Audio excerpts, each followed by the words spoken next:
DCB മീഡിയയിലേക്ക് സ്വാഗതം. കേന്ദ്ര സർക്കാരിൻ്റെ നേരിട്ടുള്ള ഏറ്റവും വലിയ ധനസഹായ പദ്ധതിയായ കിസാൻ സമ്മാൻ നിധിയുടെ 16ാമത്തെ ഗഡുത്തുക കേന്ദ്ര സർക്കാർ രാജ്യത്തെ 9 കോടിയിലധികം വരുന്ന കൃഷിക്കാരുടെ അക്കൗണ്ടിൽ നിക്ഷേപിച്ചു കഴിഞ്ഞിരിക്കുകയാണ്. കിസാൻ നിധിയുടെ 16ാമത്തെ ഗഡുവിൻ്റെ വിതരണമാണ് കേന്ദ്ര സർക്കാർ ഇപ്പോൾ വിതരണം പൂർത്തീകരിച്ചിരിക്കുന്നത്. ഇതുവരെ രാജ്യത്തെ കോടിക്കണക്കിന് കർഷകർക്ക് 16 തവണയായി 32,000 രൂപ വീതമാണ് സൗജന്യമായി അക്കൗണ്ടുകളിലേക്ക് കൈമാറിയിരിക്കുന്നത്. ഈ ധനസഹായം തിരിച്ചടക്കേണ്ടതില്ല എന്ന് മാത്രമല്ല, വരും വർഷങ്ങളിലും കേന്ദ്ര സർക്കാരിൻ്റെ ഈ ധനസഹായം ഉണ്ടാകുമെന്ന് പ്രഖ്യാപിച്ചിരിക്കുകയാണ്. 2024 ഏപ്രിൽ മുതലാണ് 17ാമത്തെ ഗഡുവിൻ്റെ കാലാവധി ആരംഭിക്കുക. ഓരോ 4 മാസം കൂടുമ്പോഴും എത്തുന്ന ഈ 2,000 രൂപ മുടങ്ങാതെ ലഭിക്കണമെങ്കിൽ കേന്ദ്ര സർക്കാരിൽ നിന്നും എത്തിയിരിക്കുന്ന ചില അറിയിപ്പുകൾ ശ്രദ്ധിക്കേണ്ടതുണ്ട്. കിസാൻ സമ്മാൻ നിധി ലഭിക്കുന്നവർ കൃത്യമായി അറിഞ്ഞിരിക്കേണ്ട കാര്യങ്ങളാണ് കേന്ദ്ര സർക്കാർ കൈമാറിയിരിക്കുന്നത്. ആദ്യമായി കിസാൻ സമ്മാൻ നിധി എന്നത് രാജ്യത്തെ നാമമാത്ര ചെറുകിട കർഷകർക്ക് ഒരു വരുമാന പിന്തുണ നൽകുന്നതിനുള്ള പദ്ധതിയാണ്. 4 മാസം കൂടുമ്പോൾ 2,000 രൂപ നൽകുന്നതിനാൽ മാസം 500 രൂപ, അതായത് വർഷം 6,000 രൂപയുടെ ഉറപ്പായ ആദായം കർഷകന് കേന്ദ്ര സർക്കാർ നൽകുന്നു. കൃഷിഭൂമി സ്വന്തമായുള്ള ചെറുകിട കർഷകർക്കാണ് ഈ സഹായം ലഭിക്കുക. ഈ ആനുകൂല്യം അനർഹമായി വാങ്ങുന്നവരുണ്ടെങ്കിൽ അവരെ കണ്ടെത്തുന്നതിന് വേണ്ടി ആധാർ അധിഷ്ഠിത പരിശോധനകൾ സോഫ്റ്റ്വെയറുകളുടെ സഹായത്തോടെ നടത്തുന്നതാണ്. ആധാർ അധിഷ്ഠിതമായാണ് PM കിസാനിലെ എല്ലാ കാര്യങ്ങളും. അതിനാൽ ഈ ആധാർ കാർഡുമായി രാജ്യത്തെ വിവിധ വകുപ്പുകളും ഡിപ്പാർട്ട്മെൻറ്റുകളുമായി ലിങ്ക് ചെയ്ത വിവരങ്ങളാണ് അനർഹനാണോ എന്ന പരിശോധനയ്ക്ക് വിധേയമാക്കുന്നത്. പ്രധാനമായും ആദായ നികുതി അടക്കുന്നവർ, ഇൻകം ടാക്സ് അടക്കുന്നവരുടെ വിവരങ്ങളെല്ലാം നിമിഷങ്ങൾക്കുള്ളിൽ തന്നെ ആധാർ നമ്പർ വഴി PM കിസാൻ നിധി വകുപ്പിന് ലഭിക്കും.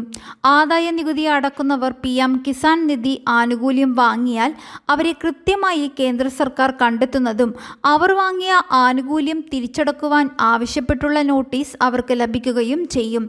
നോട്ടീസ് ലഭിച്ചാൽ അതിൽ പറഞ്ഞിരിക്കുന്ന തീയതികൾക്കുള്ളിൽ അത് തിരിച്ചടക്കണം. അല്ലാത്ത പക്ഷം റവന്യൂ റിക്കവറി നടപടികളിലൂടെ കേന്ദ്ര സർക്കാർ ആ തുക തിരികെ പിടിക്കുന്നതാണ്.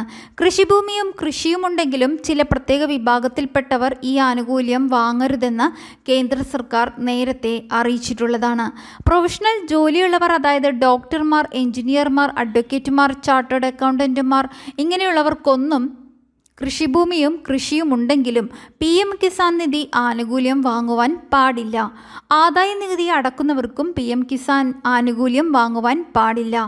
കേന്ദ്ര സംസ്ഥാന ജീവനക്കാർക്കും ഈ ആനുകൂല്യം നേടുവാൻ പറ്റില്ല. സർക്കാർ പെൻഷനേഴ്സിനും ആനുകൂല്യം ലഭിക്കില്ല. ഈ വിഭാഗത്തിൽപ്പെട്ടവർ കിസാൻ നിധിയിൽ അപേക്ഷ വെച്ച് ആനുകൂല്യം കൈപ്പറ്റിയാൽ ആധാർ അധിഷ്ഠിത പരിശോധനകളിലൂടെ കേന്ദ്ര സർക്കാർ അത് കണ്ടെത്തി സംസ്ഥാനങ്ങളിലെ കൃഷി ഓഫീസുകൾ വഴി നോട്ടീസുകൾ അയച്ച് ആ തുകകൾ തിരിച്ചുപിടിക്കുന്നതാണ്. ഇത്തരത്തിൽ അനർഹമായി തനിക്ക് ആനുകൂല്യം ലഭിക്കുന്നു എന്ന് തിരിച്ചറിയുന്നവർക്ക് ഇപ്പോൾ ഈ പദ്ധതിയിൽ നിന്നും പുറത്തു പോകുവാൻ കേന്ദ്ര സർക്കാർ PM കിസാൻ പോർട്ടലിൽ തന്നെ സൗകര്യമൊരുക്കിയിട്ടുണ്ട്. മാത്രമല്ല, ഈ അർഹതയോടെ കിസാൻ നിധി ആനുകൂല്യം വാങ്ങിയവർ തന്നെ പിന്നീട് കൃഷിഭൂമി വിൽക്കുകയോ കൃഷി നിർത്തുകയോ ചെയ്യുകയാണെങ്കിലും കിസാൻ നിധി പോർട്ടലിലൂടെ ഈ സഹായ പദ്ധതിയിൽ നിന്ന് ഒഴിവാകുവാൻ സാധിക്കുന്നതാണ്. PM കിസാൻ പോർട്ടലിൽ ഫാമേഴ്സ് കോർണറിലുള്ള voluntary surrender of PM Kisan benefits എന്ന ബോക്സിൽ ക്ലിക്ക് ചെയ്ത് രജിസ്റ്റർ നമ്പർ നൽകി കൺസെൻറ്റും ഫോണിൽ വരുന്ന OTPയും നൽകി കിസാൻ നിധിയിൽ നിന്നും പുറത്തു പോകാവുന്നതാണ്. തുടർന്ന് നിങ്ങൾക്ക് ഗഡുക്കൾ വരുന്നതല്ല.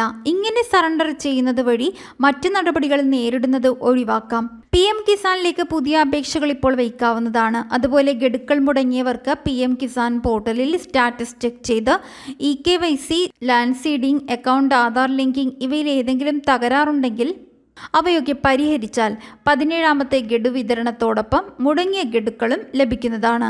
മറ്റുള്ളവരിലേക്ക് കൂടി ഈ ഇൻഫർമേഷൻ ഷെയർ ചെയ്ത് നൽകുക.